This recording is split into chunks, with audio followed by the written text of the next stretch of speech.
Hello friends, ఈరోజు మన వీడియోలో కొన్ని కూరగాయలు హార్వెస్ట్ చేసుకుందాం. చూడండి, ఫస్ట్ వంకాయలు హార్వెస్ట్ చేస్తున్నాను. ఆల్రెడీ మనం ముందు వీడియోలో వంకాయలు హార్వెస్ట్ చేసాము, మళ్ళీ కూడా వచ్చాయి. చూడండి, అవి కూడా తీసేస్తాను. ఈసారి వంకాయలు కొంచెం పెద్దగా ఉన్నాయి, చూసారా? చాలా బాగా వచ్చాయి. చూడండి, వంకాయలన్నీ హార్వెస్ట్ చేసుకుందాం.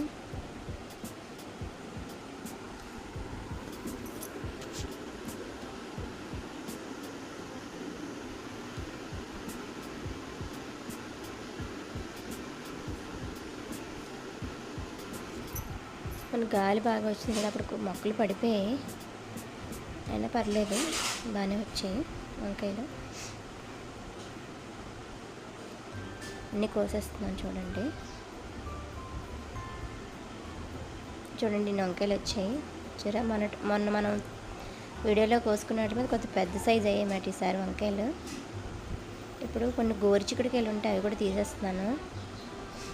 మొక్క చూడండి ఎంత పెద్ద అయిందో. గోరుచిక్కుడుకాయలు కూడా బాగా వచ్చినాయి. ఆల్రెడీ ఒకసారి హార్వెస్ట్ చేశాను, షార్ట్లో అప్లోడ్ చేశాను, చూడండి. కొన్ని ఉంటే తీసేస్తాను. తర్వాత పుదీనా హార్వెస్ట్ చేస్తున్నాను. పుదీనా ఇప్పటికైతే నేను ఎన్నిసార్లు హార్వెస్ట్ చేశానంటే ఒక 4-5 సార్లు హార్వెస్ట్ చేశాను. మన ఛానల్లో వీడియోస్ ఉంటాయి, చూడండి. ఎన్నిసార్లు హార్వెస్ట్ చేసినా అలా వస్తూనే ఉంటుంది అనమాట. మనం ఎంత హార్వెస్ట్ చేసుకుంటే అంత బాగా వస్తుంది పుదీనా.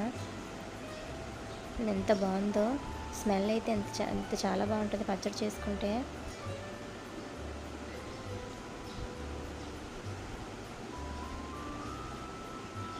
చాలా బాగా వచ్చిందనమాట పుదీనా. ఎప్పటికప్పుడు హార్వెస్ట్ చేస్తూనే ఉంటాను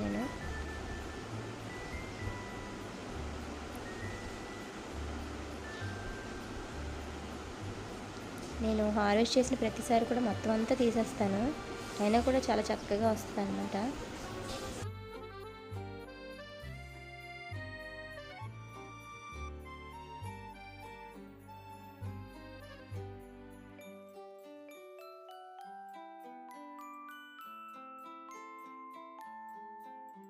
చూడండి, వంకాయలు, గోరుచిక్కుడుకాయలు కొన్ని, ఈ పుదీనా ఈరోజు హార్వెస్ట్ అనమాట. ఈ హార్వెస్ట్ మీకు నచ్చిందని అనుకుంటున్నాను. నచ్చితే మన ఛానల్ సబ్స్క్రైబ్ చేసుకుంటే లైక్ చేయండి, మీ ఫ్రెండ్స్కి షేర్ చేయండి. Thank you for watching friends.